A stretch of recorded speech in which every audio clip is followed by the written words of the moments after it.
co by nie powiedzieć, podobny do śniegu. Widzialny jest moja, twoja przezroczystość, i to jest moja rzeczywistość.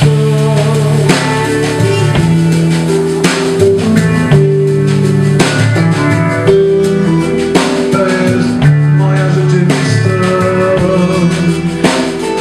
Na myśli, a na ziemi stoję, zaniepokojony nieco, że mi te chmury za chwilę